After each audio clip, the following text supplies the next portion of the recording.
talking about the box office. Yes. So, as far as interesting things going on, um,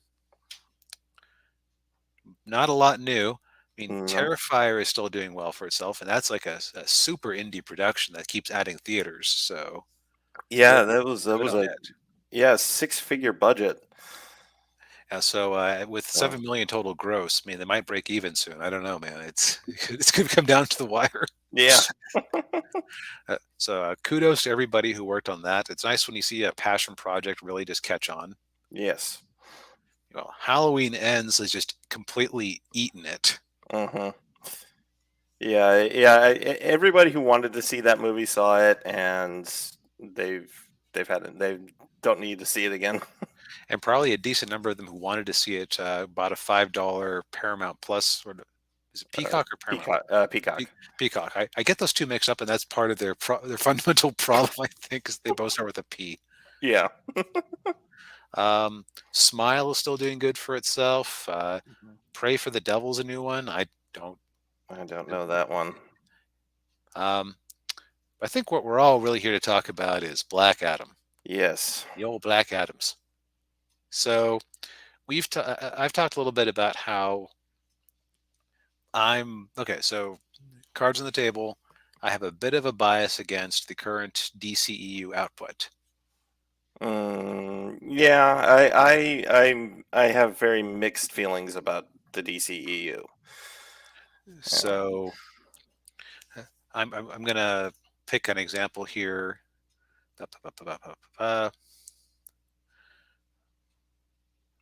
Is Bullet Train not a okay? Bullet Bullet Train. Train. Yeah. Yeah, I don't see Bullet Train on the list anymore. Yeah. They must have Anyway, pulled it. Yeah. well, Bullet Train was number one at home streaming. So I would say I came away from Bullet Train with a overall positive feeling on it. Uh-huh. I had a few issues with it, but you know what? I had like a couple moments where I was frustrated with it, but at the end I was like, okay, that was an experience. That was fun, and it's probably one of those things where I would enjoy it more on a rewatch because um, Uh-huh. I'm sure you had the same thing when you saw Return of the King the first time, and you go through all the endings. It just like my first time through, it's like, okay, was that the no? No. What's going? Okay, is that the ending? No, and it's like I got kind of bored and antsy with it.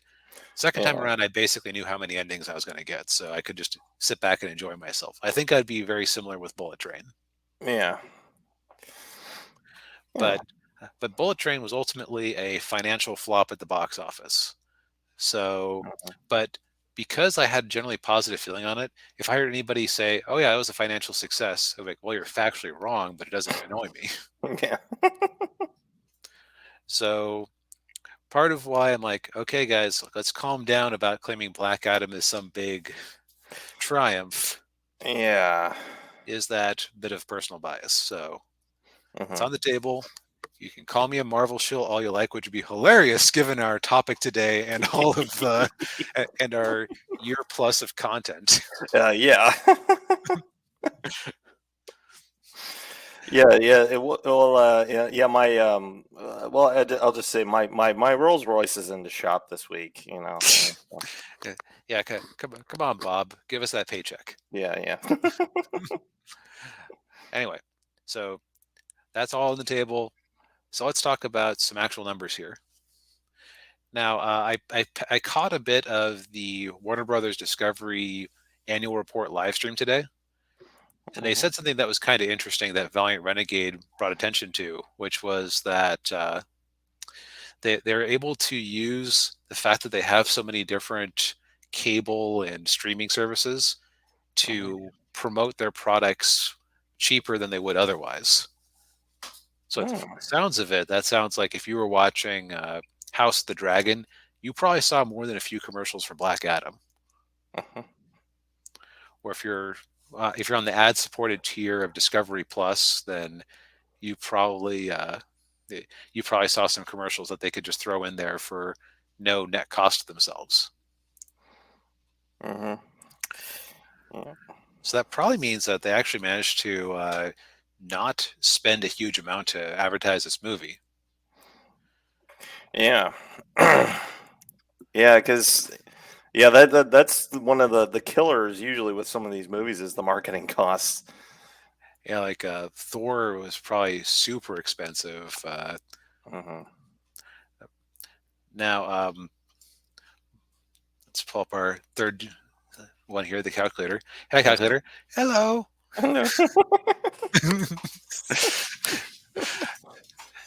So, Black Adam has still to open up in a few different markets, specifically China. Now, that sounds big, but American movies haven't done too hot there recently. I think the only major release that did do well in China was the Jurassic World. Ah. Hmm. And in fact, why speculate wildly? Yeah, let's take a look. We can pull up the actual box office. All right, Sure. Jurassic World. Oh, Dominion. it Dominion. Yeah. it edged over the $1 billion mark $1 billion? by less than a million. Good on you. Yes. But international Um, box office, yeah, China, 157 million of that. wow. However, there is a unfortunate consequence to that. Uh, Oh yeah, because they have a pretty good cut. yeah, most markets return between like 40 and 50-ish%. Hmm. China, you get a quarter for every dollar you make in China. Eesh. So that means that they really only brought home 39 million off of China. Mm, Mind you, that's more than they made off of Japan, which would be roughly 28 million. But it's okay. So for those who can't see the numbers here, box office for Jurassic World in Fallen Kingdom in China, 157, in Japan, 46. yeah. But if we just assume a flat half, yeah, we'll be generous and go 40% for Japan. And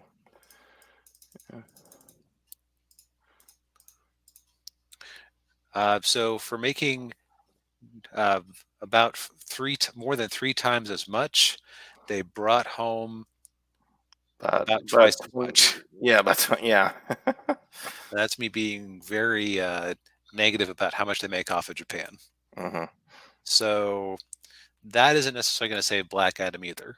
Yeah. Yeah, So because because Black Adam, I think that needs to do 600 to break even. right, assuming $100 million advertising budget, which seems to be what everyone's assuming, because Hmm. that's like the least you can advertise a movie like that for these days, Yes. plus a $200 million shooting budget. So it's Mm. now I kind of wish we had the Thursday numbers because a statistic I've heard is that most movies have earned between 40 and 60% of their box office in the first 2 weeks. So if we had Mm. today's numbers, that would be, that would give us a full 2 weeks to look at. Mm.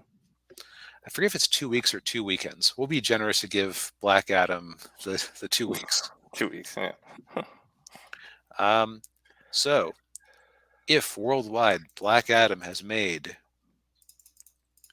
uh, if it has made 40% uh, of its box office, it's going to leg out another 60%. Hmm. We are looking at 0.4. We're looking at a gross of somewhere in the ballpark of 640 million, which Mm. would be enough to give it a neat little profit, and that's on top of any video on demand streaming revenues from HBO Max they can uh, put into it, Hmm. and Blu-rays and DVDs, all that good stuff. Yeah. Which it's possible. Um, However, 256 million.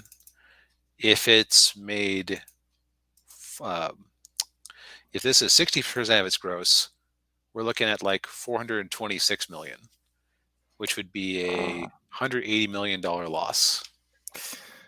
Ooh. If it's gone halfway, then 512 million, so less than $100 million loss. Mm. Yeah, that's quite a loss Yeah. for yeah for a movie like this. Yeah. Oh, hey, Ninja Toe. Hey, Ninja. Some Archie Sonic dubs. Mm. Uh, Mm. So, so anyhow, so financially, the movie is not necessarily on the best track. Uh-huh. However, I'm going since I'm coming at it from that negative perspective. Allow me to make the case for even if it doesn't technically make money, why Black Adam is actually something of a success on its own already. Okay. Which sounds weird when I just said I get annoyed by that, but it's like I'm qualifying it. Yeah. Yes. Okay. So first off, this movie was, I believe, already in the can when current management took over. Yes. I think so. Yeah. So basically, you've been handed something. It'd be like if your, I don't know, if your dumb cousin who never figured out business sold you his, if someone sold you his, what do you call it, his convenience store, and you found out that he had bought 500 cases of Mountain Dew, of Diet Mountain Dew, a limited flavor Mountain Dew that was going to expire next month. Now, I'm not saying that Black Adam is that bad, but it's more like you have this thing that you have no control over, and you probably aren't going to be able to sell out in time. Yeah. We'll say it's, I don't know, crab juice flavored. Ooh. No. So you're going to have to try and sell that as quick as possible. Mm.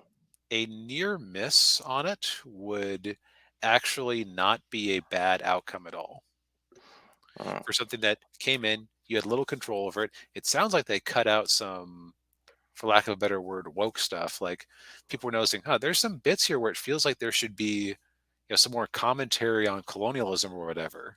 But Mm. a few scenes kind of jump around from what I've heard. It's like, Huh. oh, did they make some hard cuts to try to bring the length down and make it more of a crowd pleaser? Yeah. Maybe. So that I thought that was interesting when I heard that. Like people, I still haven't seen the movie, so just Yeah. Yeah. I'm just looking at it from a pure financial perspective. Where I actually I'm not looking at a pure financial perspective. I'm looking at it from a moral victory perspective now. Uh-huh. So basically, you've been handed this movie that you've already had to spend a whole bunch of money on before you even get to touch it. Yes. Um, it's in a universe that I would say that the last few outings that were explicitly DCEU. Uh-huh. Actually, was let's see, the last outings that were specifically DCEU were Snyder Cut and Harley Quinn and Suicide Squad. Yeah. So Snyder Cut, I've heard reports that it cost 70 million to make, made 20 million in Blu-ray and digital, Mm. and since HBO Max is net unprofitable, the fact that most people did not finish it. I think like 30% of people finished it, according to statistics I've heard Midnight's Edge throw around. Oh. Not not a huge not a huge not a huge victory. Yeah. Uh, Harley Quinn, people pretend that COVID killed that one. That was already a bomb before that happened. Yeah. Yeah. A little blue hedgehog killed that Yes. movie. Then the Suicide Squad, uh, huge box office bomb. You have to give it some credit because it came out before Spider-Man convinced people that it was okay to go to the movies again. Mm. But still, it seems like most circles seem to like it. Um, but it's like it's an R-rated superhero movie that it was unclear if it was reboot, remake, or whatever. Mm. So this will probably make more money in terms of raw box office than any of those. In fact, it probably already. Well, why speculate wildly? So Yeah. Let's see. that's our catchphrase today. Why speculate wildly? Yes. Harley Quinn. Okay. Oh, ouch. Worldwide gross 201 million for Harley Quinn. Yeah, so it's already beaten that. I wonder how Hmm. much that movie actually cost to make. We'll find out in a moment. Yeah. And then if we do Suicide Squad. Suicide, um, okay, the Suicide Squad did better overall than I thought it did. 100, so Mm, 167 million worldwide on a budget of 185 million. Oof. ugh. And Harley 82 Quinn million was. for Harley Quinn. So that's Well, so that had a restrained budget. Okay. yeah, mm, Good on them for knowing their lane. yeah, yeah.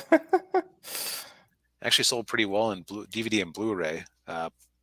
Probably because a lot of people during 2020 times said, "Oh, I can't go anywhere. Sure, I'll buy a movie." Yeah. I didn't get to see this one. Yeah. Anyway, so Oh, hey, D Rhino. we are we are roughly halfway through, or it's like if it can double its money, then it's made more money than those two combined. Uh-huh. So that itself is positive direction. Yeah. It's also achieved its objective of it hasn't pissed off anyone off. The only people it's pissed off people who wouldn't actually be interested in the movie itself. Uh-huh. And Yeah. the critics, their big complaint is, oh, it's just a big action movie. How dare people have an action movie without that little lecture or whatever? Yes, yes. Yes, you need to moralize and be political.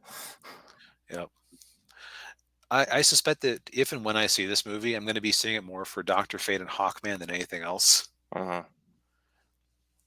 But it's so still. It's like I've said some hurtful things about this movie in the past. I watched our clips, and that has occurred to me, Yeah, yeah. but without actually seeing it, just because of my negative experience coming into it, just my DCEU experience. So I just wanted to make the positive case for it. It can technically lose money and still be a step in the right direction for the studio. Hmm. Yeah, I think I mean, yeah, like you, I have not seen the movie. I'll probably give it a watch when it drops on HBO Max. Yeah, and that's the one thing that could kill a long tail on this movie right then and there. Yeah, yeah, because it drops in December like 5th or something like that. Yep, the fifth. Yeah, so You've got a little bit over a month to really make your money. So mhm, Godspeed. yes, Now, yeah, yeah. It didn't work out too well for Thor. yeah, no. Yeah. Um, which, to be fair, it did have a smaller second week drop than Thor. 60% or 59% when a lot of superhero movies are doing like near 70% or more. Hmm. That's like a decent hold. It just wasn't all that high of a number to start with. Yeah. Like, short of some real shocks to the system, I suspect that Black Panther is going to gross more in the U.S. in its first 2 weeks than Oh yeah. the, or its first weekend than this did in its 2 weeks. Yeah, yeah, I think so too. Yeah. Although interestingly enough, the international box office is growing faster than the domestic. When its first weekend, the domestic was bigger. So maybe The Rock's international appeal is going to kick in now. Yeah, yeah, that could very well happen. Which it's is there a specific country where Dwayne Johnson is more liked than others that you know of? You know, kind of like David Hasselhoff and Germany. um, well, if you look at the movie so far, UK is the biggest market. I don't think it's come out in Japan yet. Mm, Mexico is 10 million in Mexico.